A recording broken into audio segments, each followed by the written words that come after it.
ese aplauso prematuro porque no saben lo que les voy a contar y a lo mejor no quedan tan contentos ni tan satisfechos.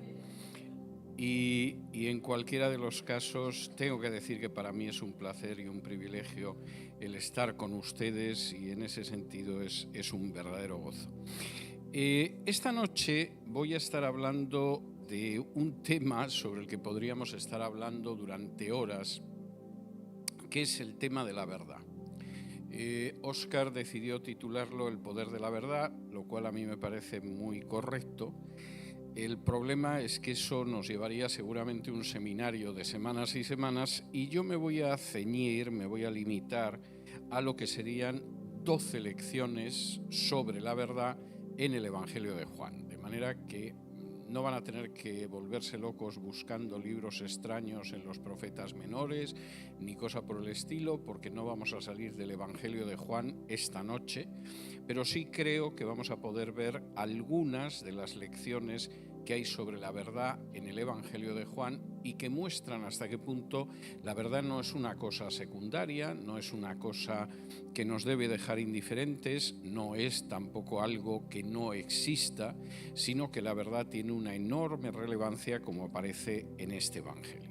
La primera de las cuestiones, y esto es algo que en principio me parece enormemente interesante, es que el planteamiento acerca de la verdad, acerca de lo que es la verdad, acerca de lo que existe en relación con la verdad, es un planteamiento que aparece en el Evangelio de Juan precisamente en un momento extraordinario, cuando Pilato está pensando si pone en libertad a Jesús o, por el contrario, escucha las presiones del Sanedrín judío para ejecutar a Jesús. No es una situación ni mucho menos en la que nos reunimos en una cafetería para hablar de la verdad y entonces nos podemos permitir decir las pavadas que nos apetezcan, porque a fin de cuentas eso no tiene ninguna importancia ni ninguna trascendencia. No, aquí estamos hablando precisamente del hecho de que efectivamente hablamos de la verdad, y lo estamos haciendo posiblemente en uno de los momentos más dramáticos de la historia de la humanidad. Si me acompañan ustedes al Evangelio de Juan, capítulo 18, ¿alguien tendría la bondad de dejarme un reloj? Quisiera que se fueran a dormir a casa a una hora razonable y no de madrugada. Necesitaría un reloj para poder controlar el tiempo. Bien, si me acompañan a Juan, capítulo 18, Pilato decide ver exactamente qué está sucediendo. Y vamos a leer desde el versículo 31, donde dice lo siguiente. Entonces les dijo Pilato: tomadle vosotros y juzgadlo según vuestra ley. Y los judíos le dijeron: a nosotros no nos está permitido dar muerte a nadie, para que se cumpliese la palabra que Jesús había dicho, dando a entender de qué muerte iba a morir.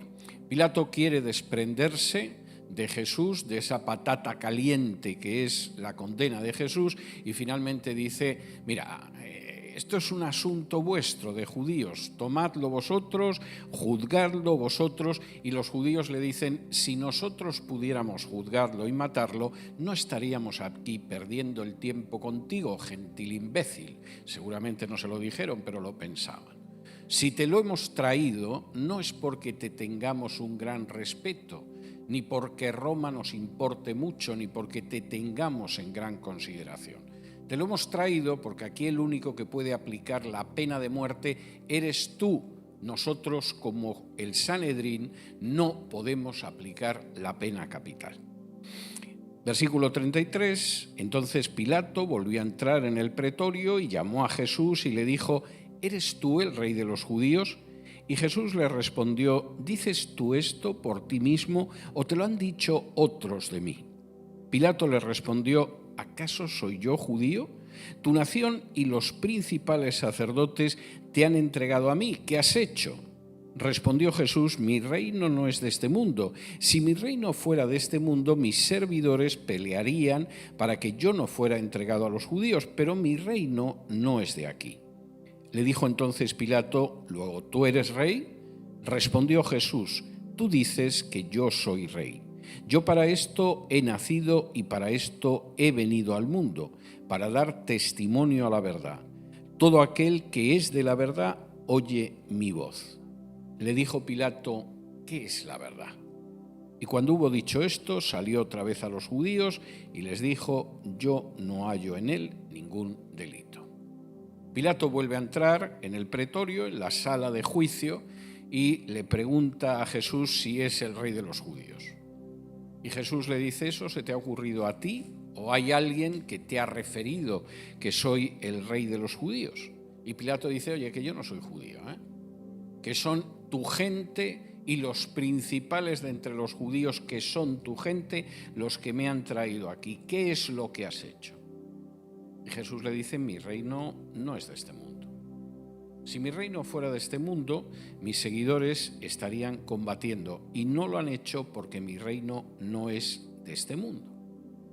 Y Pilato le dice: «Pero bueno, eres rey, ¿no?».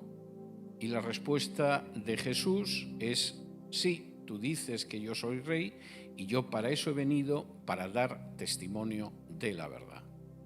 Y la pregunta inmediatamente de Pilato, y es verdaderamente importante, es: ¿y qué es la verdad?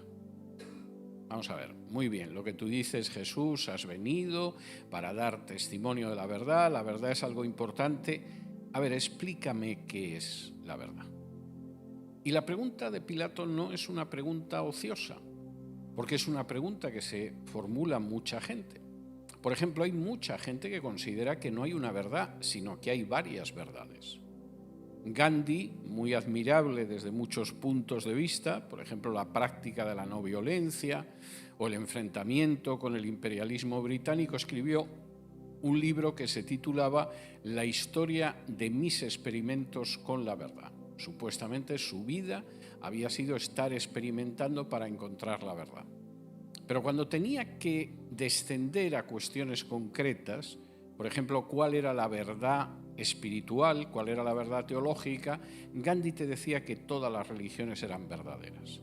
Todas tenían defectos, por supuesto, pero el hinduismo era verdadero, el islam era verdadero e incluso el cristianismo era verdadero. Es más o menos venían a decir lo mismo, lo cual es absolutamente absurdo.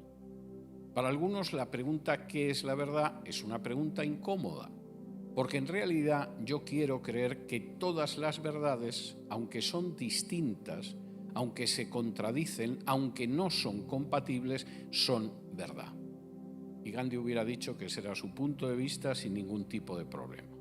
Pero también hay gente que diría que no existe la verdad como tal. No es que haya varias verdades y todas sean más o menos iguales, sino que es que no existe el concepto de verdad. Eso de que hay algo verdadero o falso, más allá de lo que piensan los filósofos, no es cierto. Y por cierto, las ciencias sociales, como la psicología, han ayudado muchísimo a ir caminando hacia la idea de que no existe una verdad. No la hay. Y además se lo vamos a demostrar. Usted sufre enormemente porque es homosexual. Por las razones que sea, la práctica de la homosexualidad lo atormenta. Y acude a un psiquiatra. Y el psiquiatra le dice: no se preocupe, yo no le voy a ayudar a que deje de ser homosexual, pero voy a intentar que se sienta bien con su homosexualidad. No hay algo que sea verdadero o falso en relación a si la homosexualidad es buena o es mala. No, lo único verdadero es que yo voy a intentar que usted no sienta ansiedad, ni angustia, ni malestar, ni culpa, porque vive como un homosexual. Bueno, doctor, mi problema es todavía mayor. En realidad, a mí lo que me gusta es tener relaciones sexuales con niños o con animales. Y la respuesta del psiquiatra es la misma. No se preocupe por eso, su conducta es una conducta sexual normal. Que no la entienda la sociedad es un problema de la sociedad, no de usted. Y lo que usted tiene que aprender es a sentirse bien con esa conducta, porque cuando se acuesta con una oveja o con un niño luego se siente mal. Bien, yo le voy a ayudar para que no se sienta mal. Alguna pensará que esto es exagerado, pero no se pueden imaginar la de artículos de psicólogos y psiquiatras que insisten en que si una persona desea tener relaciones sexuales con un niño o las tiene, no es una persona ni mucho menos mala y tampoco enferma. Simplemente tiene unas preferencias que son distintas de las preferencias sexuales que podría tener usted o yo. Bueno, pues Jesús empieza diciendo, claro que hay una verdad. No es cierto que haya varias verdades, aunque sean distintas. No es cierto que no exista la verdad. Y además yo he venido a este mundo para morir por causa de la verdad. Primera enseñanza muy clara del Evangelio de Juan en relación con la verdad. Segunda, la verdad no es algo que deriva de mi juicio personal, no es algo que deriva de una tradición, no es algo que deriva de cómo ven las cosas en mi tribu, ni es algo que deriva siquiera de la religión. La verdad deriva y se identifica con una persona concreta. Por supuesto, si efectivamente no existe la verdad, si a fin de cuentas lo bueno o lo malo depende de la cultura en la que estamos, cortar cabezas en ciertos lugares de la Amazonia y reducir la cabeza de la víctima hasta que tiene el tamaño de una naranja es algo totalmente positivo. Yo tengo algún amigo que pertenece a una de estas tribus que hace no tantos años cortaban la cabeza de los que aparecían por allí sin que nadie los hubiera llamado y después a continuación iban frotando la cabeza hasta que la cabeza quedaba del tamaño de una naranja. Y por supuesto consideraban que estaba bien. ¿Por qué tenía que aparecer ningún blanco a perturbar la manera paradisíaca en que vivían en la selva del Amazonas? ¿Y por qué tenían además que aparecer con enfermedades que de pronto te contagiaban la gripe y mataban a toda una tribu? Les cortamos antes la cabeza y las reducimos y las podemos colgar como bonito adorno en la puerta de nuestras cabañas.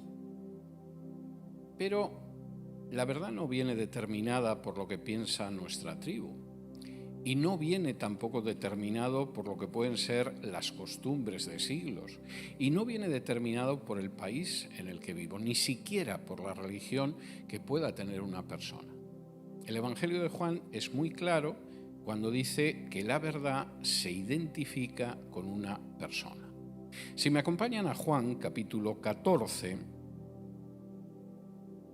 y versículo Juan 14 y versículo 5 en adelante, dice así: Le dijo Tomás, Señor, no sabemos a dónde vas, ¿cómo pues podemos saber el camino? Y Jesús les dijo, Yo soy el camino y la verdad y la vida, y nadie viene al Padre sino por mí. La verdad no es un conjunto de tradiciones, la verdad no es lo que piensa mi tribu, la verdad no es lo que hemos vivido históricamente, todo eso cambia y suele ir demostrando que no es cierto. La única verdad es Jesús. Y como Él dice, no hay otro camino, yo soy el camino, yo soy la verdad, yo soy la vida y nadie viene al Padre sino por mí. Y esto es algo tremendamente importante, sobre todo para aquellas personas que además pretenden que son cristianas. No se puede llegar a Dios, al Padre, salvo a través de Cristo. No hay una María dispensadora de gracias que nos acerca a Dios. No hay santos especialmente milagreros que permiten que Dios nos escuche de manera más atenta cuando nos dirigimos a Él. No hay ningún tipo de ceremonia del carácter que sea que nos acerque a Dios. Solo hay un camino, una verdad, una vida, es Jesús, y nadie puede llegar al Padre a través de Él. Por más que a Gandhi esto le molestaba un tanto, porque a fin de cuentas todas las religiones enseñaban más o menos lo mismo. Tercero, el hecho de abrazar la verdad no es algo secundario, no es algo que, tiene una importancia relativa. vamos a ir a la playa este sábado. En vez de eso nos vamos a acercar por un mall a ver si encontramos algo que merezca la pena comprar. Nos quedamos mejor en casa disfrutando del aire acondicionado. Bien, eso son cuestiones totalmente secundarias. Te pueden hacer pasar mejor o peor un fin de semana, pero no es algo que vaya a decidir tu vida. Sin embargo, la verdad y el hecho de abrazar esa verdad y el hecho de escuchar a Jesús forma parte de un conflicto cósmico, y es un conflicto tan auténticamente cósmico que te coloca en el campo de Dios o en el campo del mismísimo diablo, por raro que a alguien le pueda parecer, e incluso aunque piense que el diablo no existe. Si me acompañan al Evangelio de Juan, capítulo 8, aparece en este capítulo 8 del Evangelio de Juan una confrontación que es verdaderamente tremenda y que, por cierto, aparece en la Biblia desde el Antiguo Testamento hasta el libro de Apocalipsis. ¿Realmente estamos en una relación verdadera con Dios porque pertenecemos a un determinado grupo humano? ¿O en realidad la relación con Dios viene, como ha dicho Jesús, por el hecho de que Él es el camino, la verdad y la vida? Dicho de otra manera, si uno pertenece a determinado club religioso, eso lo convierte en un personaje que tiene una situación privilegiada delante de Dios, o por el contrario, la verdad hace que uno está realmente relacionado con Dios o que está realmente en el bando del diablo. Esa es una cuestión que se ha planteado históricamente en muchas ocasiones, pero lo cierto es que es una cuestión que se plantea en este capítulo 8 de Juan en relación con los judíos. El hecho de ser judío me coloca en una situación privilegiada espiritualmente. El hecho de ser judío me convierte en hijo de Abraham. El hecho de ser judío, como dice el Pirkei Avot, uno de los libros del Talmud, significa que voy a tener siempre y sin discusión un lugar en el tiempo venidero, en el mundo venidero, en el Olam Jabá. O por el contrario, el hecho de ser judío a secas, aunque tengas la sangre del mismo Abraham, no sirve de nada si no abrazas la única verdad, el único camino y la única vida. Fíjense lo que dice el capítulo 8 de Juan, y vamos a leer desde el versículo 31. Hay algún versículo que vamos a repetir esta noche. Y dice así: Dijo entonces Jesús a los judíos que habían creído en él: Si vosotros permaneciereis en mi palabra, seréis verdaderamente mis discípulos y conoceréis la verdad, y la verdad os hará libres. Le respondieron: Linaje de Abraham somos y jamás hemos sido esclavos de nadie. ¿Cómo dices, seréis libres? Vamos a ver, Jesús, nosotros pertenecemos al linaje de Abraham. Nosotros somos judíos. Deberías saber que somos superiores a otros. ¿Cómo vas a hablar de que vamos a ser libres si somos del linaje de Abraham? Respuesta de Jesús, versículo 34. De cierto os digo que todo aquel que hace pecado, esclavo es del pecado, y el esclavo no queda en la casa para siempre, el Hijo sí queda para siempre. Así que si el Hijo os libertare, seréis verdaderamente libres. Sé que sois descendientes de Abraham, pero procuráis matarme, porque mi palabra no haya cabida en vosotros. Yo hablo lo que he visto cerca del Padre, y vosotros hacéis lo que habéis oído cerca de vuestro Padre. Respondieron y le dijeron: Nuestro padre es Abraham. Jesús les dijo: Si fueseis hijos de Abraham, las obras de Abraham haríais. Pero ahora procuráis matarme a mí, hombre que os ha hablado la verdad, la cual he oído de Dios. No hizo esto Abraham. Vosotros hacéis las obras de vuestro padre. Entonces le dijeron: Nosotros no somos nacidos de fornicación, un padre tenemos que es Dios. Jesús entonces le dijo: Si vuestro Padre fuese Dios, ciertamente me amaríais, porque yo de Dios he salido y he venido, pues no he venido de mí mismo, sino que Él me envió. ¿Por qué no entendéis mi lenguaje? Porque no podéis escuchar mi palabra. Vosotros sois de vuestro padre el diablo, y los deseos de vuestro padre queréis hacer. Él ha sido homicida desde el principio y no ha permanecido en la verdad porque no hay verdad en él. Cuando habla mentira, de suyo habla, porque es mentiroso y padre de mentira. Y a mí, porque digo la verdad, no me creéis. El enfrentamiento de Jesús con los judíos es terrible y además va creciendo. Primero, nosotros no nos tienes que dar lecciones sobre cómo ser libres, Jesús. Nosotros somos descendientes de Abraham. No, si yo sé que sois descendientes de Abraham, pero la única libertad viene de la verdad. Si efectivamente escucháis la verdad os hará libres y yo soy la verdad. No, mira, no insistas, nosotros somos hijos de Abraham, tenemos a Abraham como padre, no estamos para perder el tiempo con este tipo de cosas.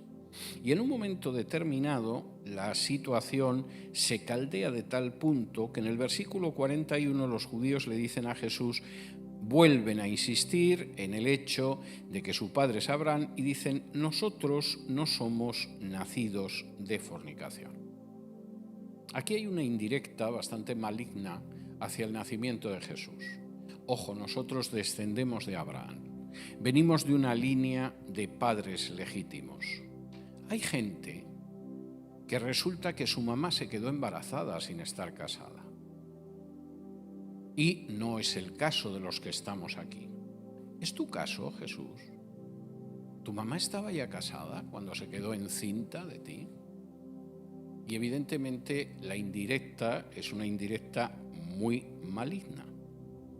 Pero Jesús no parece que se sintiera especialmente tocado o impedido de seguir razonando con ellos y vuelve a decirles lo mismo. Vosotros en realidad sois hijos del diablo.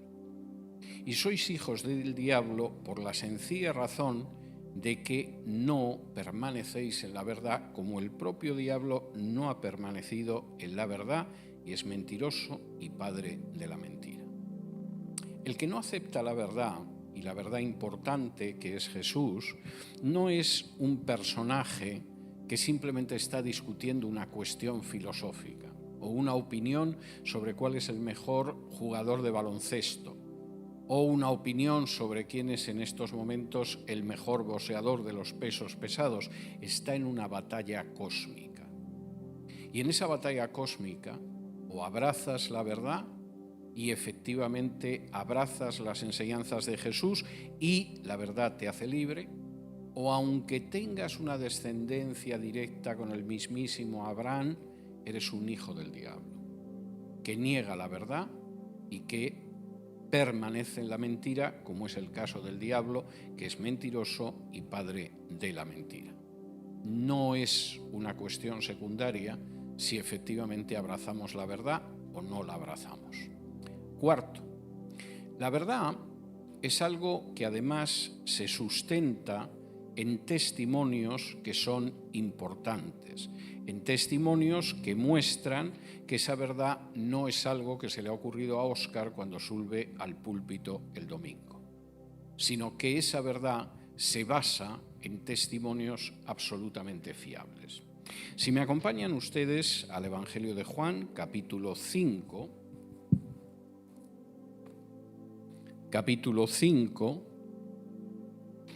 y versículos del 31 en adelante, Jesús está anunciando como algún día tendremos todos que responder ante el juicio de Dios y habrá una resurrección de vida para los que hicieron lo bueno y de condenación para los que hicieron lo malo. Y entonces habla de cómo su testimonio no es simplemente lo que se le ocurre a él, sino que es un testimonio basado en pruebas que se pueden analizar. Y dice en Juan 5 y versículos del 31 en adelante: si yo doy testimonio acerca de mí mismo, mi testimonio no es verdadero. Otro es el que da testimonio acerca de mí, y sé que el testimonio que da de mí es verdadero. Y vosotros enviasteis mensajeros a Juan, y él dio testimonio de la verdad. Pero yo no recibo testimonio de hombre alguno, mas digo esto para que vosotros seáis salvos. Él era antorcha que ardía y alumbraba, y vosotros quisisteis regocijaros por un tiempo en su luz. Mas yo tengo mayor testimonio que el de Juan, porque las obras que el Padre me dio para que cumpliese, las mismas obras que yo hago, dan testimonio de mí que el Padre me ha enviado. Y también el Padre que me envió ha dado testimonio de mí. Nunca habéis oído su voz, ni habéis visto su aspecto, ni tenéis su palabra morando en vosotros, porque a quien él envió vosotros no creéis. Escudriñad las Escrituras, porque a vosotros os parece que en ellas tenéis la vida eterna, y ellas son las que dan testimonio de mí, y no queréis venir a mí para que tengáis vida. Jesús dice, si el testimonio que yo doy de mí mismo fuera un testimonio que simplemente lo doy yo, no tendría ninguna validez. No tendría ninguna validez que yo subiera aquí y dijera que soy el Mesías. Más, seguramente la gente pensaría que me he vuelto loco ya de una vez por todas, pero en cualquiera de los casos no tiene ninguna validez el testimonio que uno da de sí mismo. Pero Jesús dice, en mi caso concreto, hay una serie de pruebas que muestran cómo yo hablo la verdad y cómo yo soy la verdad. Y entre ellas están los profetas. ¿Y por qué? Vamos a ver, en el Antiguo Testamento hay más de 300 profecías mesiánicas que demuestran que Jesús fue el Mesías. Si ustedes se molestan, no vamos a examinar las 300 profecías, tranquilícense, pero si ustedes se molestan en ir al final del libro del Génesis, cuando Jacob está bendiciendo a sus hijos, cuando se refiere a Judá, dice que el cetro de Judá estará en manos de un judío hasta que venga el Shilo, el Mesías. El Mesías solo podría venir cuando existiera una monarquía judía, un reino judío, pero ya ese rey judío no fuera judío. Eso solo ha pasado una vez en la historia. Y fue cuando Herodes, que era idumeo, se convirtió en rey de Israel y durante su reinado nació el Mesías. Saber la época del Mesías, y hay judíos de aquella época que empezaron a moverse agitados pensando que el Mesías tenía que aparecer en cualquier momento, era algo clarísimo. Hay otra profecía todavía más clara en la Biblia sobre la llegada del Mesías, que es la profecía de las 70 semanas. El Mesías tenía que manifestarse al final de la semana 69 y morir a la mitad de la semana 70. Y eso se cumplió de una manera absolutamente indiscutible. El Mesías apareció justo al final de la semana 69, el año 26 después de Cristo, y murió 3 años y medio después, en el año 30 después de Cristo, en la Pascua judía en el mes de Nisán. Como decían algunos rabinos cuyas discusiones aparecen en el Talmud, el tiempo del Mesías vino y el Mesías no apareció y no es prudente hablar de esto. Habría que decir, no, el tiempo del Mesías vino y el Mesías apareció y vosotros no lo queréis reconocer, que es una cosa muy diferente. Y ciertamente es bastante obvio que hay testimonios que van más allá de un Jesús que dice yo soy el camino, la verdad y la vida. Y son los testimonios de las profecías que se cumplen en él. Quinto, la verdad, y esto es algo tremendamente importante, es recibida por aquellos que no tienen prejuicios contra la verdad y que desean de verdad conocer la verdad. Y en este sentido, el Evangelio de Juan también es muy claro. Si me acompañan al capítulo 3 del Evangelio de Juan, nos encontramos con una afirmación bastante clara. Dice así, capítulo 3, y vamos a leer los versículos 20 y 21. Porque todo aquel que hace lo malo aborrece la luz y no viene a la luz para que sus obras no sean reprendidas. Mas el que practica la verdad viene a la luz para que sea manifiesto que sus obras son hechas en Dios. La gente La gente acude ciertamente a la verdad cuando no tiene un prejuicio contra la verdad y cuando no tiene temor de que aparezca lo malo que ha hecho, porque precisamente el que hace lo malo y deja que aparezca es porque quizá lo que quiere es liberarse de ello. En el mismo Evangelio de Juan, capítulo 7 y versículo 17, vuelve a aparecer esa referencia al hecho de que la persona que no tiene prejuicios ni malos intereses, por supuesto que puede distinguir la verdad.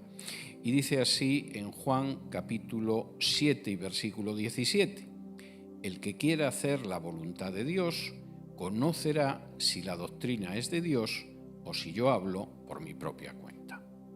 Esto sigue siendo real a 20 siglos de distancia.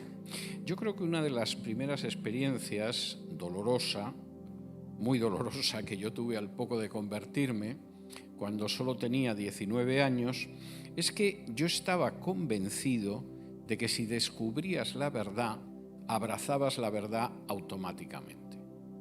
A mí me había causado tantísimo gozo y tanta alegría y tanta paz descubrir el mensaje del Evangelio leyendo el Nuevo Testamento en griego y más concretamente la carta a los romanos, y aquello me había provocado tantísima alegría que yo estaba convencido de que si la gente veía la verdad solo podía abrazarla. No la iba a negar, no iba ni mucho menos a rechazarla, simplemente no estaban en la verdad porque no la conocían. Y yo tenía un enorme interés por comunicar esa verdad que había encontrado en las Escrituras a otras personas. Y entonces pensé en el que había sido mi mejor amigo durante los años anteriores. Nos habíamos conocido dentro de los Testigos de Jehová, él se había marchado harto de los Testigos de Jehová y supongo que también de su madre, que era una señora muy pesada y era testigo de Jehová. Yo me había ido porque yo había descubierto la verdad del Evangelio. Y eran dos formas muy distintas de irse. De manera que le llamé por teléfono y quedamos en un parque siniestro que había en Madrid. Digo siniestro porque acababan de colocar los árboles y eran unos árboles raquíticos de este tipo que casi uno no sabía si era un árbol o el esqueleto de un árbol. Te sentabas allí, sombra no había ninguna y además era algo bastante desagradable, pero era uno de los pocos sitios donde había bancos públicos y nos podíamos dedicar a charlar. Y recuerdo que durante más de una hora le fui exponiendo el mensaje del Evangelio. Le fui mostrando cómo Jesús era el mismo Jehová encarnado, vendido por 30 piezas de plata, como dice Zacarías 11, 12 y 13, que fue precedido por Juan el Bautista en el desierto, como dice Isaías 40, versículos del 1 al 3, y cómo al final, si podíamos ser salvos, no era por nuestras obras o por ceremonias o por sacrificios, sino que era por el hecho de que Cristo había pagado por nuestros pecados en la cruz del Calvario con un sacrificio expiatorio, y recibiendo por la fe ese sacrificio expiatorio podíamos ser salvos. Y durante más de una hora, mi amigo, por el que yo sentía muchísimo aprecio, me fue escuchando con enorme interés y respeto, y yo diría que bastante atención. Y al cabo de una hora y pico de exposición, donde habíamos examinado la doctrina de la Trinidad y la doctrina de la salvación y todo lo demás, le digo, bueno, Juan Antonio, ¿qué piensas de esto? Y me dice, pues creo que es verdad lo que me estás diciendo. Creo que es verdad que efectivamente Jesús no es una especie de mini Dios, como piensan los testigos de Jehová, un Dios creado, que efectivamente la salvación es por la fe y no las obras. Y aquello me provocó una inmensa alegría. Y entonces yo le dije, bueno, entonces vas a aceptar al Señor. Y me dice, no, creo que no, porque a mí lo que me apetece ahora, después de tantos años en los Testigos de Jehová, es vivir la vida. Yo creí que se me caía el cielo encima, o sea, reconozco que es una de las veces que me he sentido más frustrado en mi vida. Incluso cuando en algún momento en la adolescencia alguna chica me dijo que no me sentí tan frustrado, ni muchísimo menos. Pero yo no podía creer que una persona que reconocía mentalmente lo que era la verdad no pudiera abrazar la verdad. Y sin embargo, si hubiera conocido más el Evangelio de Juan, me hubiera dado cuenta de que eso es lógico. La verdad solo es aceptada por aquellos que no tienen prejuicios contra la verdad, que no han decidido que como la tía Antonia va a una iglesia evangélica, no me creo yo lo que diga la tía Antonia, vamos, bajo ningún concepto. Porque tengo prejuicios contra la tía Antonia o contra el compañero de trabajo en la oficina o contra cualquier cosa. Y la verdad solo es aceptada por aquellos que desean encontrarse con la verdad. Cuando no existe ese deseo de verdad, cuando hay prejuicios, entonces la verdad no es recibida. Y eso es lo que descubrí yo de una manera muy dolorosa aquella tarde en un parque espantoso de las afueras de Madrid. Sexto, la verdad es el único camino de santificación que existe en las Escrituras. Si me acompañan a Juan, capítulo 17,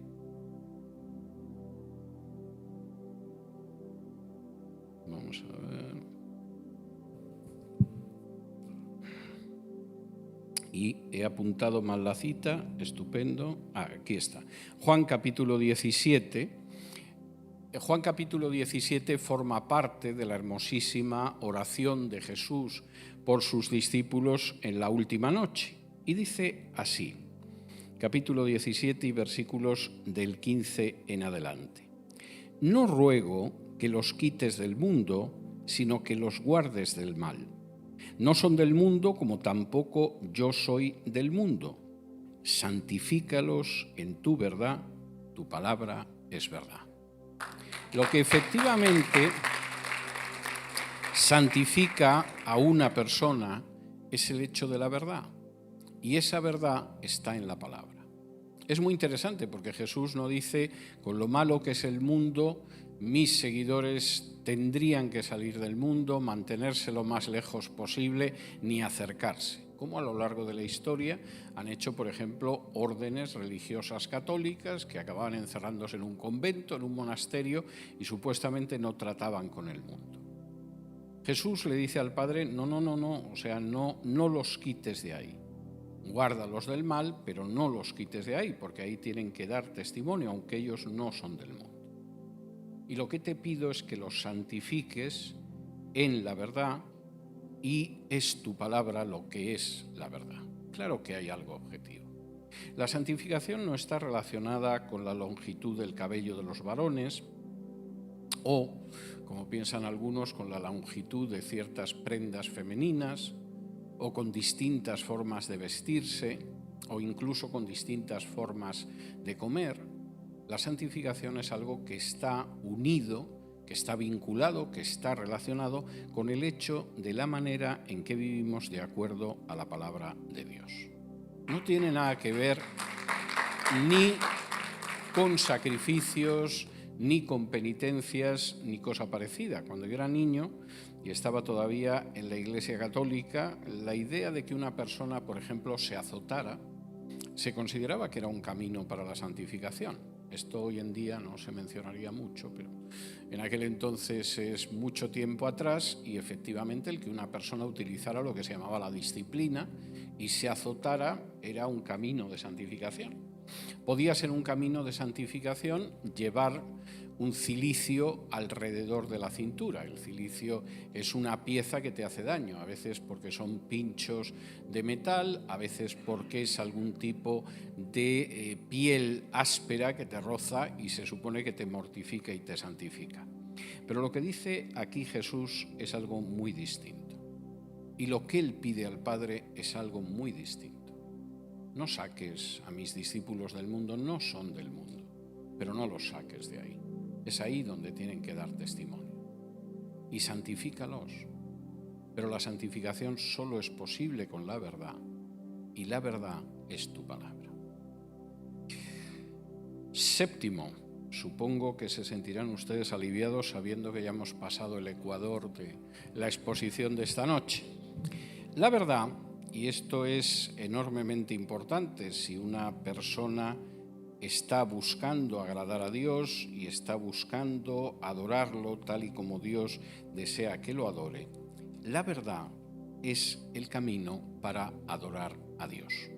Ahora, yo sé que hay gente que a la hora de pensar en la adoración generalmente piensa en la forma de adoración que le gusta, por ejemplo, cantando, y que incluso prefiere unas formas y otras. Hay gente que le gusta el estilo de las iglesias hoy en día muy extendido, pero que apareció en los años 70 durante la Revolución de Jesús en California, en la cual la gente canta un himno tras otro durante un tiempo y finalmente, después de haber cantado una serie de himnos seguidos, pues considera que en fin, ya se le puede dar la palabra al predicador. El tiempo de adoración ha concluido y entra el tiempo de la palabra. Hay otra gente que no le gusta nada esa forma de adoración, considera que es muy moderna y que además no tiene especial sentido y que es mucho mejor cantar himnos clásicos porque tienen una música generalmente mejor y una letra muchísimo mejor. Son opiniones diversas, pero crean que en el fondo eso es secundario. Realmente lo importante en la adoración es que la adoración sea en verdad. Y eso es algo que a veces sí que se pierde. Si me acompañan a Juan, capítulo 4, capítulo en el que se relata el encuentro entre Jesús y la samaritana, dice así en Juan 4 y versículos del 23 en adelante: La hora viene, y ahora es, cuando los verdaderos adoradores adorarán al Padre en espíritu y en verdad, porque también el Padre tales adoradores busca que lo adoren. Dios es espíritu, y los que lo adoran en espíritu y en verdad es necesario que adoren. No hay una verdadera adoración de Dios si no es en una adoración en verdad. Da lo mismo que cantes los magníficos himnos que escribió, por ejemplo, Charles Wesley, que son auténticas obras maestras de la música, o da lo mismo que cantes canciones más modernas y además las acompañes con saltos y con palmas. Todo eso es secundario. Tiene mucho que ver con los gustos personales, con los gustos de una congregación. Lo que realmente es esencial es que si adores en espíritu y en verdad. Que efectivamente tu mente esté en la adoración de Dios y no en otro tipo de cosas que se piensan mientras tienes los ojos clavados en la letra del himnario o das palmas, porque se supone que todo el mundo tiene que dar palmas. No te vas a quedar ahí de pie haciendo el ridículo como un poste sin dar palmas. No tienes ninguna gana de dar palmas. Y a lo mejor hasta piensas, ¿y por qué tenemos que hacerlo? Es que lo importante en la adoración es el espíritu y la verdad.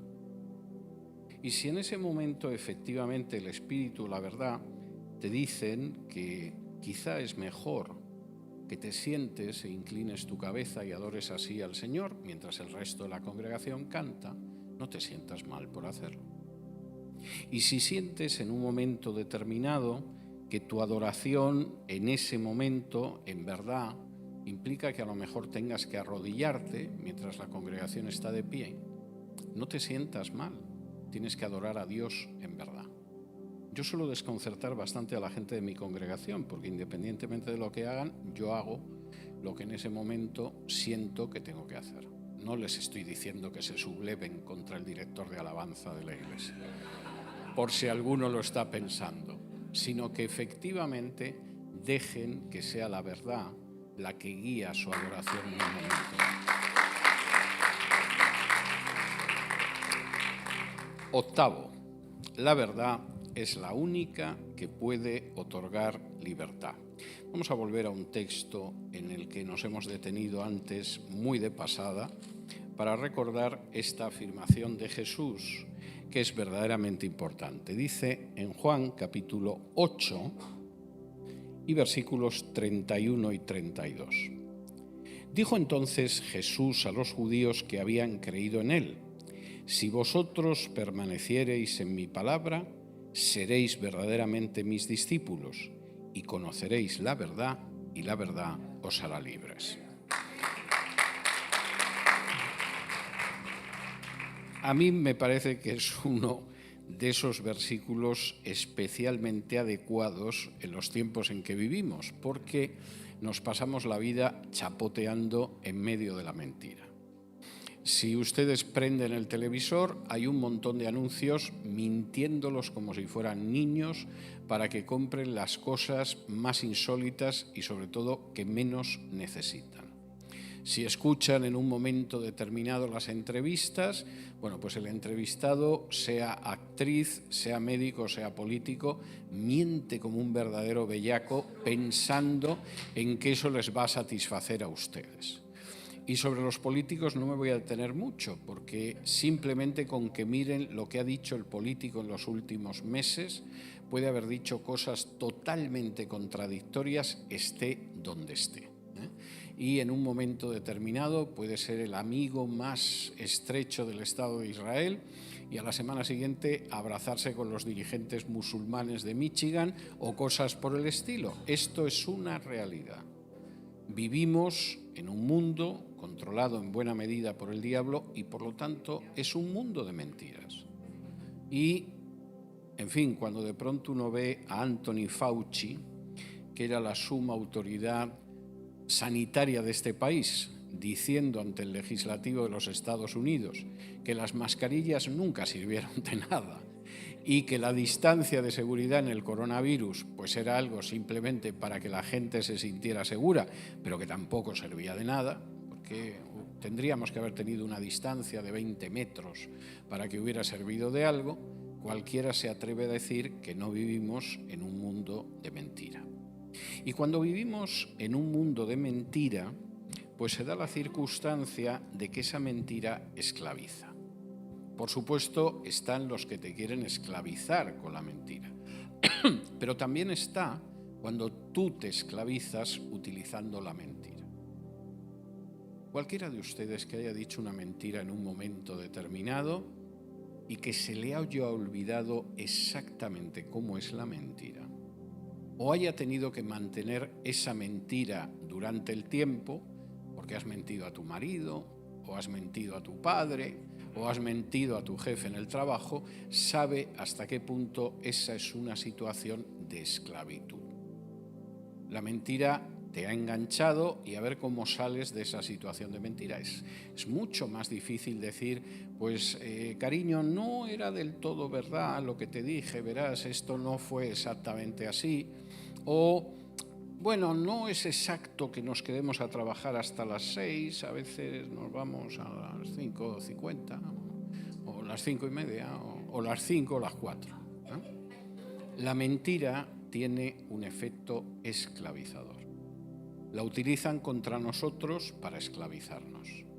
Pero nosotros, si la utilizamos, acabamos esclavizándonos.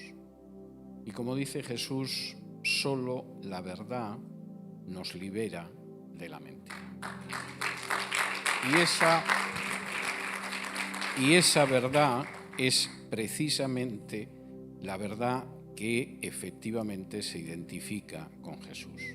No hay posibilidad de ser libre en este mundo con la mentira, pero es que además no es posible ser libre en este mundo sin entregarse a Jesús.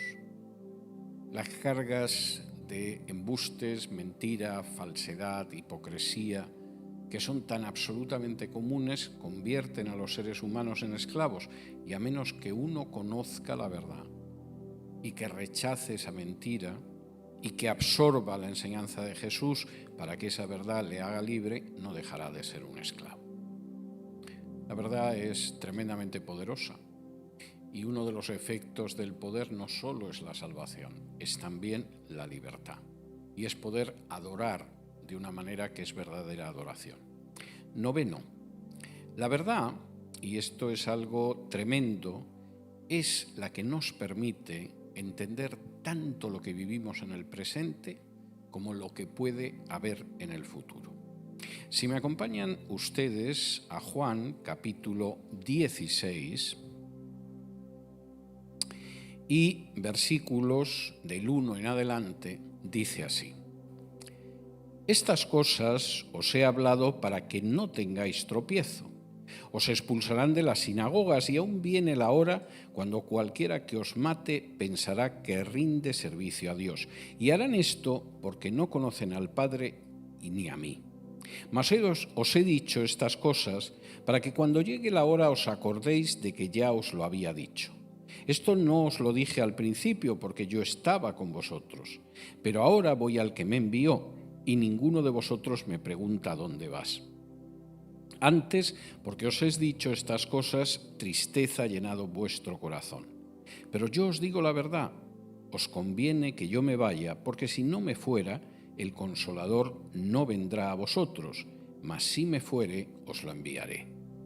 Versículo 13, y cuando venga el Espíritu de verdad, Él os guiará a toda la verdad. Solo la verdad nos permite entender el presente y el futuro. Una de las cosas que a mí me irrita con todos esos anuncios escatológicos que nunca se cumplen, yo llevo oyéndolos casi medio siglo y no aciertan jamás. Hace 3 semanas se supone que iba a ser el arrebatamiento y no nos hemos enterado ninguno de los que estamos aquí.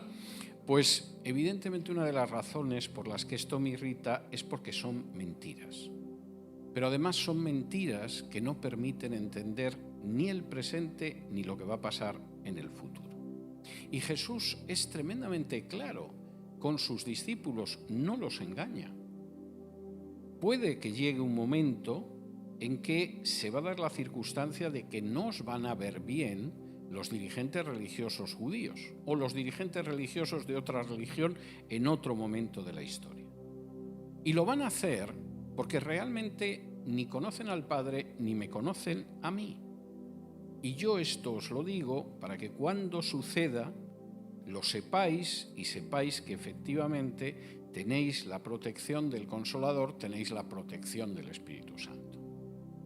Si de pronto se producen situaciones duras, si de pronto el presente es un presente difícil, hombre, no seáis bobos y os pongáis a pensar que la semana que viene el arrebatamiento, porque eso es una pavada. Lo que tenéis que daros cuenta es de que efectivamente hay gente que puede llegar a pensar que matándoos hace incluso un servicio a Dios. Pero no tengáis por ello tristeza, ni tengáis miedo, ni sintáis tribulación, porque el Espíritu Santo, que además os va a guiar a toda la verdad, va a estar con vosotros. La verdad permite entender el presente y permite entender lo que puede suceder en el futuro, siempre que efectivamente uno esté apegado a la palabra de Jesús. 10. La verdad produce persecución.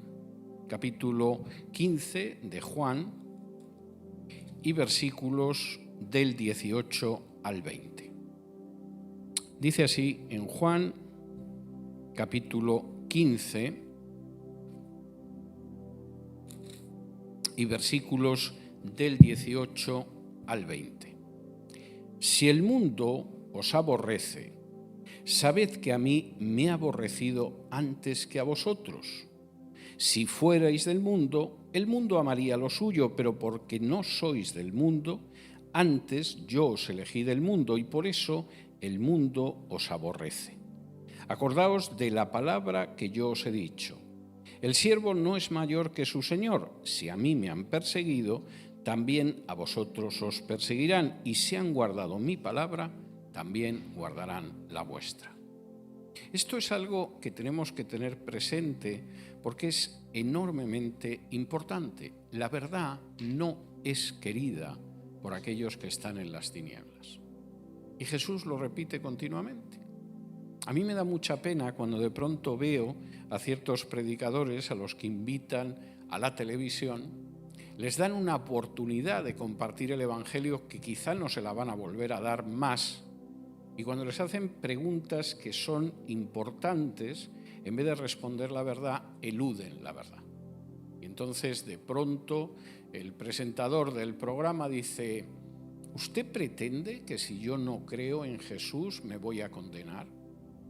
No solo no cree en Jesús, no cree en la condenación, seguramente no cree que haya nada de vida después de la muerte ni cosa parecida, pero lo ha colocado contra las cuerdas. Y en ese momento el predicador, en vez de responder algo que no solo escuche esa persona, sino quizá millones de personas que están viendo la televisión y que van a tener que responder ante un mensaje semejante, en lugar de decir, sí, si usted no tiene a Cristo, usted no va a tener vida eterna. De pronto empiezan a darle vueltas y a decir, bueno, yo no sé, no soy nadie para juzgar a nadie, el Señor sabe en sus propósitos, pero dile la verdad. No vas a tener otra oportunidad de decirle la verdad. Y la gente que está viendo el programa es posible que no tenga otra oportunidad de escuchar la verdad. Y la verdad efectivamente produce persecución. Cuando tú de pronto cuentas la verdad, aunque no sea una verdad espiritual, en ciertos ámbitos, en ciertos medios, sabes que te va a originar persecución. A mí me han echado 6 veces de YouTube y estoy esperando que llegue la 7ª, que es un número bíblico. De manera que eso es lo que nosotros tenemos que pensar. No podemos vivir en esta vida silenciando la verdad porque puede tener malas consecuencias. Y alguno dirá, usted es un fanático, es un extremista. Ya. Suponga que va al médico. Usted de pronto se ha sentido muy mal en las últimas semanas y tiene unos dolores abdominales que a veces se hacen insoportables. De manera que al final hace caso a su suegra y va al médico, en vez de quedarse en casa esperando a que se le quite el dolor. Y el médico lo examina, le ordena una batería de pruebas y de las pruebas se desprende que tiene usted un hermosísimo cáncer de estómago.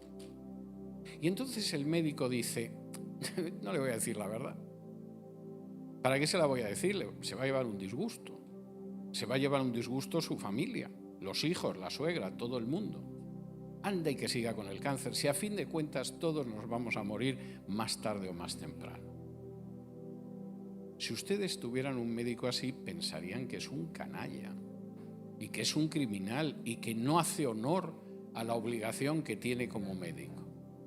Y ustedes piensan que es mejor una persona que por eludir la persecución, las malas miradas, las malas palabras, las acusaciones o los insultos, guarda la verdad de que el único camino de salvación es Jesús dentro de una caja y la cierra, no sea que de pronto la gente se irrite con ello?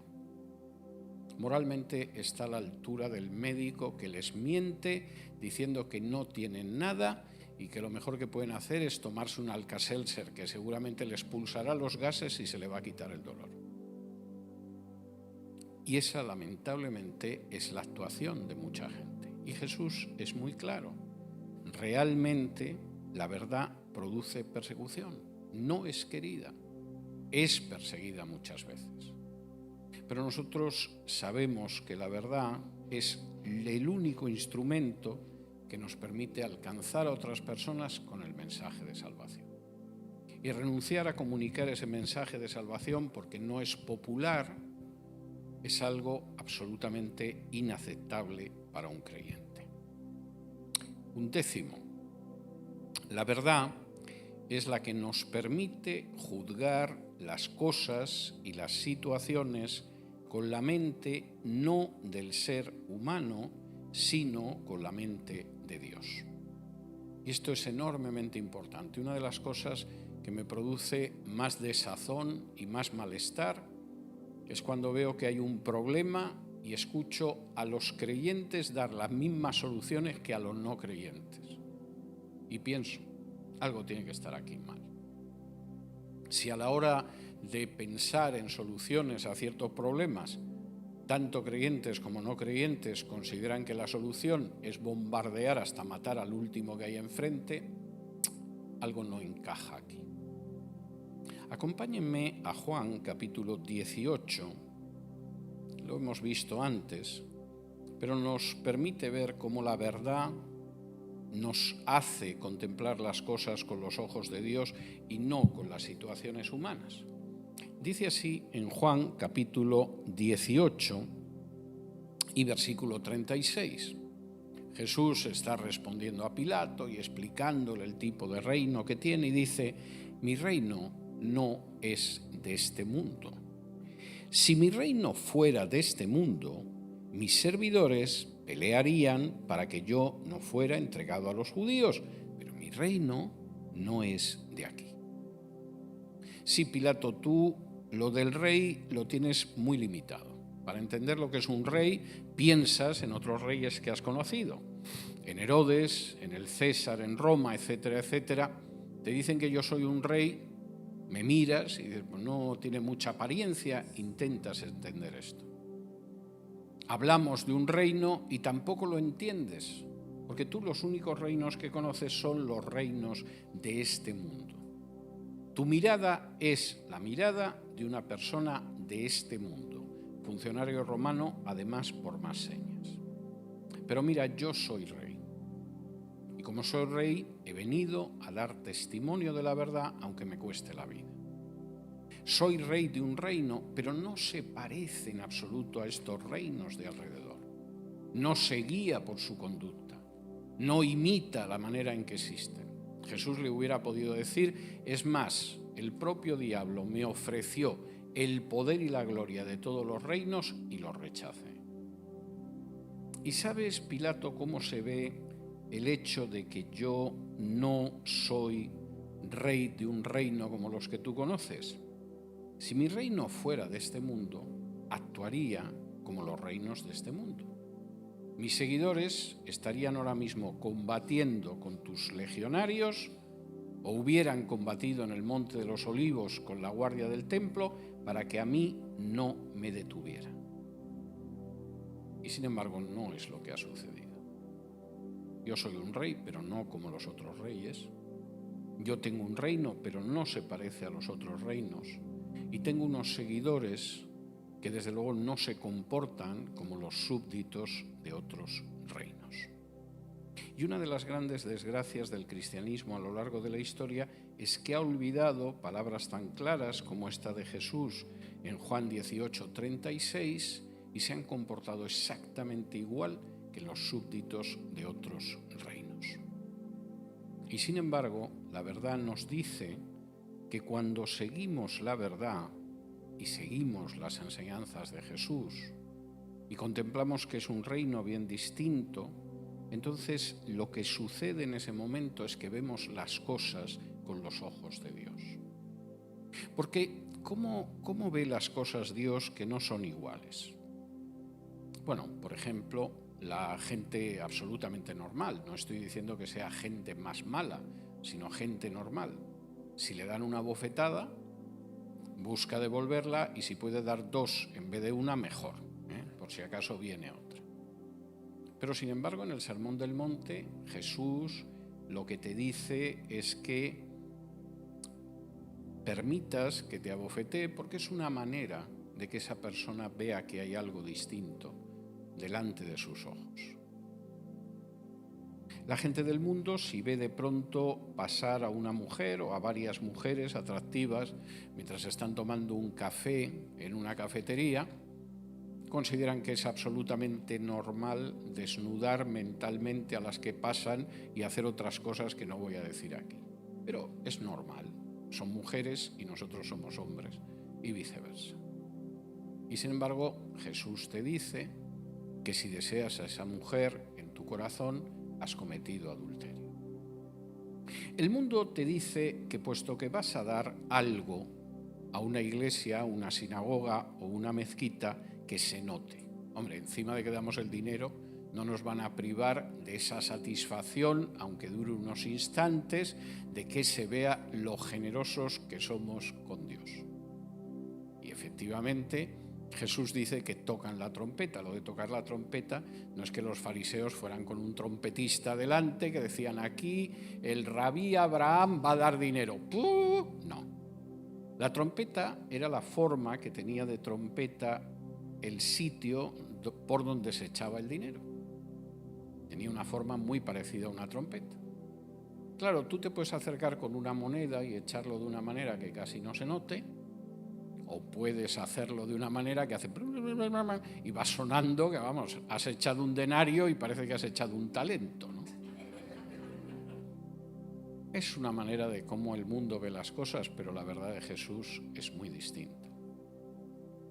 Y el mundo también te dice que, hombre, si te vas a poner a orar, ponte lo más histérico posible, porque eso llama mucho la atención. Cuantos más gritos des, más lágrimas sueltes, más alaridos des, se nota que eres mucho más creyente y estás más lleno del Espíritu. Y Jesús dice, pues, la oración es esa que tienes a solas con el Señor, cuando te encierras en tu habitación y cuando te diriges a Él sin que nadie te esté mirando. Me llama la atención cómo en este país impresionan los políticos que rezan en público, a pesar de que llevan vidas muy poco cristianas, y la gente se emociona viendo rezarlos en público.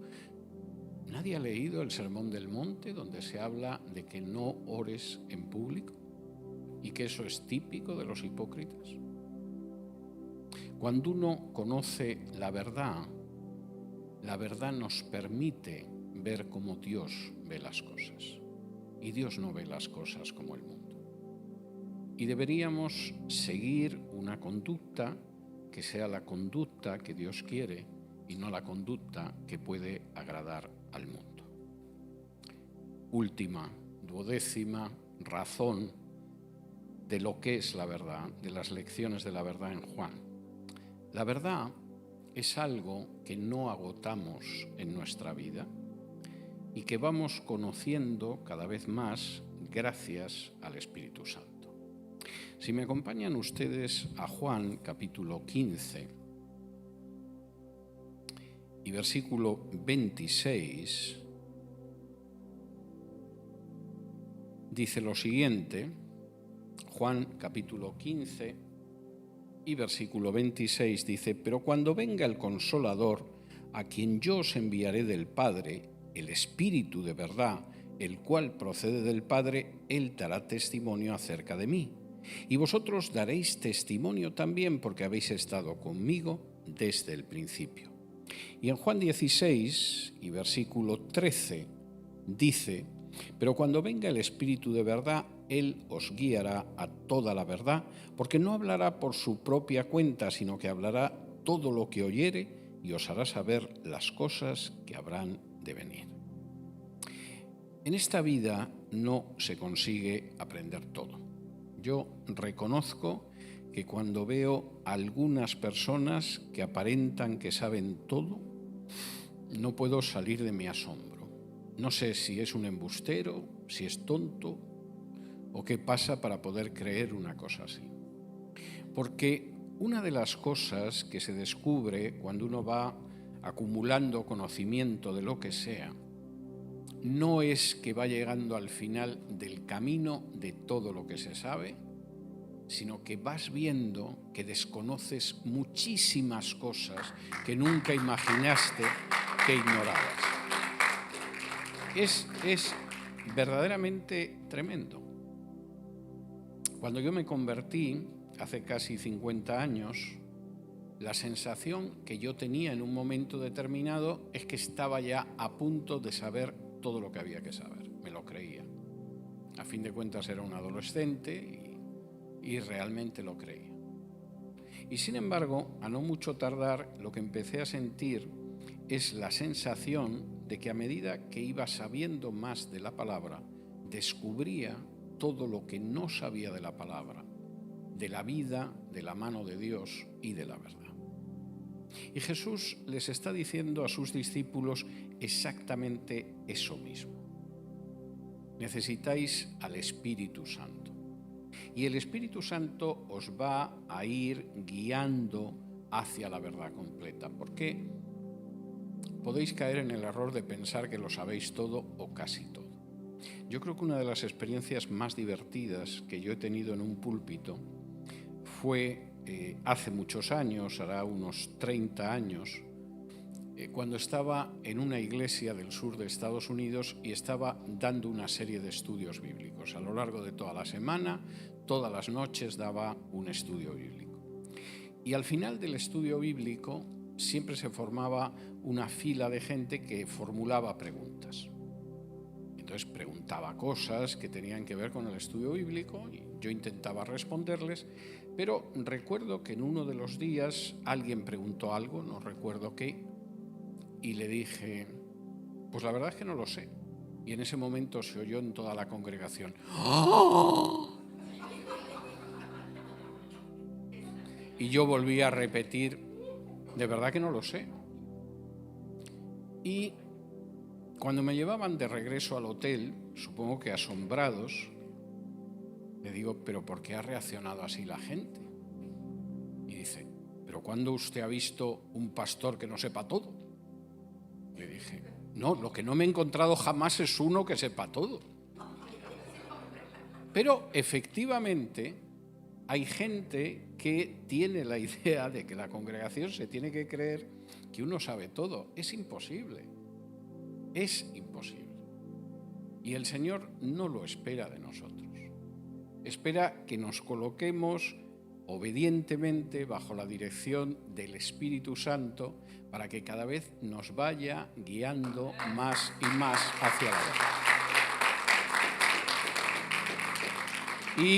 Y es algo que deberíamos reconocer. Y por cierto, no hay nada más que leer el inicio del libro de Eclesiastés o dedicarse profesionalmente a algo que implique ir acumulando continuamente conocimientos para entender totalmente que no podemos absorber toda la verdad y que confiamos en el que es la verdad, el camino y la vida, que es Jesús, para abrazarnos a esa verdad y que descansamos en el Espíritu Santo para que nos vaya enseñando a lo largo de nuestra andadura en este mundo precisamente lo que es la verdad. Y eso es tremendamente importante porque la verdad nos permite obtener la vida eterna. Y la verdad nos da libertad. Y la verdad nos permite comprender el mundo en el que vivimos, por muy corrompido que esté. Y la verdad nos da el sentido de la verdadera adoración. Y la verdad además nos permite enfrentarnos con un mundo que está totalmente perdido, precisamente porque esa verdad nos muestra que la verdad existe, que no existen muchas verdades, ni que tampoco no existe ninguna verdad, sino que hay una verdad que es Cristo. Vamos a concluir esta exposición con un texto que no es del Evangelio de Juan, pero sí es de Juan, y que se encuentra en su tercera carta. Las cartas de Juan son escritos, sobre todo la primera carta, que en realidad indica cómo leer correctamente el Evangelio de Juan, y las otras dos cartas pues hace referencia al hecho de cómo hay que ver la situación de ese andar en la verdad.